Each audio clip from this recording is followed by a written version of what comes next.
Hi, I'm Natasja and welcome back to my channel. Today I'm going to show you a model that I use in my practice when I help teenagers and tweens and even parents to help their children make healthy decisions when it comes to their friendship. Remember to click at that subscribe button and share this video with people that you think they would find this helpful. Now, today I'm going to show you, I drew up quickly the chart that I use. I normally drew this up and then I customize it to each client that I work with. Now, this is very effective because you want to help your child make healthy decisions when it comes to friendship. Did you know that you become the average of the 7 closest people around you in your life? So it matters with who you spend your time with who your children is spending their time with. So it's important to make sure that you can help and support them in making healthy decisions with who they allow into their life, because they're going to be the average of those people that they are spending their time with. So let's look at the chart so that we can help them make healthy choices. All right, so at the top, I've got interests. So that's interest. All right, and here on the horizontal line, I've got values.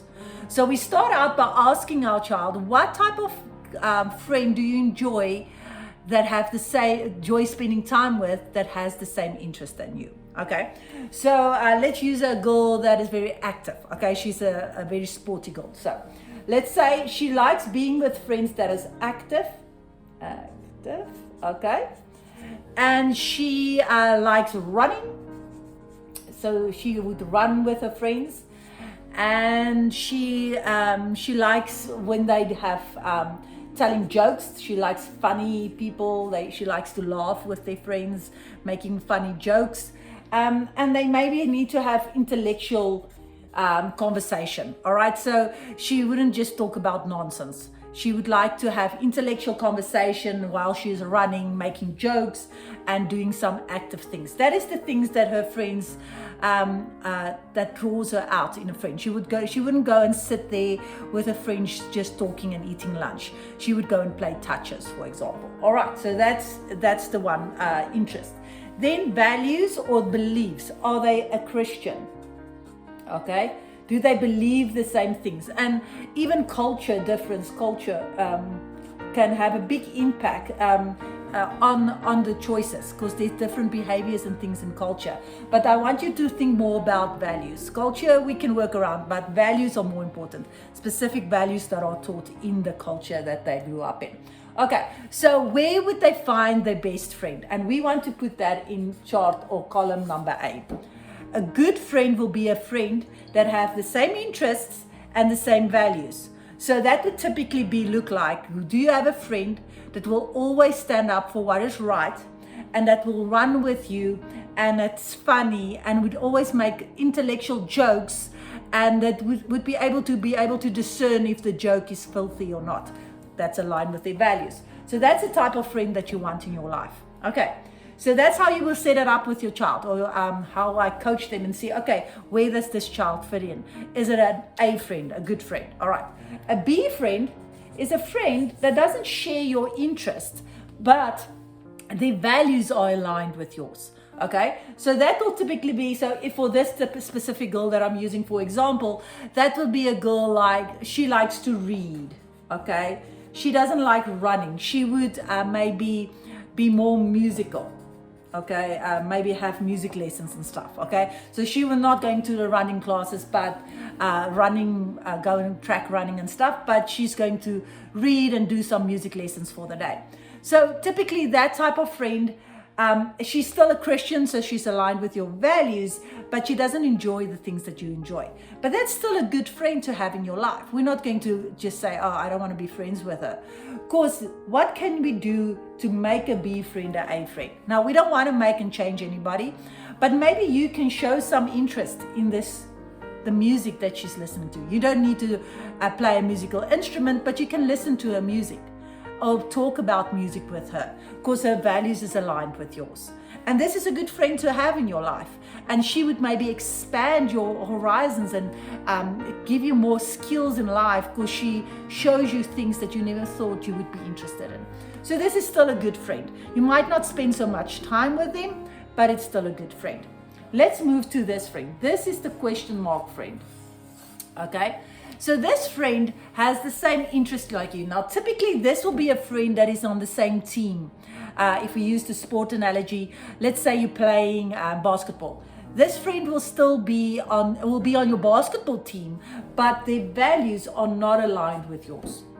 Let's say they're not a Christian, if you're a Christian, or maybe they are just being dishonest, even if they're a Christian. So let's say they're a Christian, but they're dishonest, or then they're atheist, or maybe they believe something else. Doesn't matter. We're not arguing what is right or wrong here. We just say their values or their standards is not aligned with yours. So now, are you still friends with them? That's the big question mark. And this is the hard part, because they are still good kids, but sometimes they would make bad choices. And or they're good friends, but they compromise on their faith, or they compromise on maybe lying. They might convince you to say, oh, don't worry, your parents won't find out. They convince you to lie, to go to some place after the game. But they are good friends when it comes to the activities that they enjoy, but they compromise, they might lie to your parents. And this friend will never tell you to lie to your parents, but this friend might. So this is the question mark, and this is parents where you need to make sure that your child chart their friends out. Where does this child fit in, this friend fit in for them? Because if it's a question mark friend, we're going to handle that with care. Because still, and this is good, even if they're on the same sporting team or in the same choir, that's good. Because when you're going to go to the workplace one day, you are going to be involved with colleagues that don't have the same beliefs or values, all right, than you. They might be doing something illegal or anything like that, but they're a good hard worker. So we have them under a question mark. Okay, so we're going to treat with care. And then the last one, that is where you just run away. Let's write run. This friend doesn't enjoy any activities that you enjoy. Maybe specifically if we use the example, a sport type child would be busy all the time with some or other kind of sport. But maybe this child is just being on their phone on Instagram all the time. Okay, and they don't have any values. They just lie to their parents. They're busy with sexting on their phone. Like they do not do anything that you enjoy, and they are their values are completely opposite to yours. So this is the friend that you're going to run away from. This is a friend that you're not even going to give the time of day for. So this is the way you can chart your friends. Now you can see it's on a scale, so their values might different, but this is important, you guys, because this is going to help you get your child to think about who they allow into their life. And it's an easy way to think about the chart and say in or out. Let's give them another chance. But I would normally say work with these guys this side, okay? Make sure that your child knows what type of friends they want in their lives, where their interests and values are aligned. These ones, you need to help your child, and it will be hard, especially the one where they need to run away. Actually, that's not actually so hard. Sometimes it's just easy to say, well, I'm not friends with those type of people. But this one is hard, because this is the place where your child will compromise. This is the place where children normally get into sexting or watching pornography, because, oh, this is a good kid. He's having fun with me. He's enjoying the same activities. He's seeing the parents next to the field when they're playing basketball, but he's lying to his parents. So this is the one where we need to get our children to think. Do you want that type of person to be spending so much time with you after the game? It's fine, play the game or go to work with them, but after the game, is that a person worth giving your time to? All right. So like colleagues, certain colleagues at work, you will talk to at work, do the work, get the job done, and you know they're reliable in their job. But afterwards they go drinking. And that's not something you enjoy doing. So you won't spend time with them after work. You won't compromise your values that you don't want to drink, but they do a good job. And that's fine. Okay. You don't need to shun them, but you don't need to be their best friends after work. And that's the idea. You want your child to start thinking about their decisions. And when I visually draw this, the kids quite enjoy this, because now they can actually place their friends somewhere and see where should they be a little bit more careful or where not. So this is very effective. If you need more help with this, please reach out to me.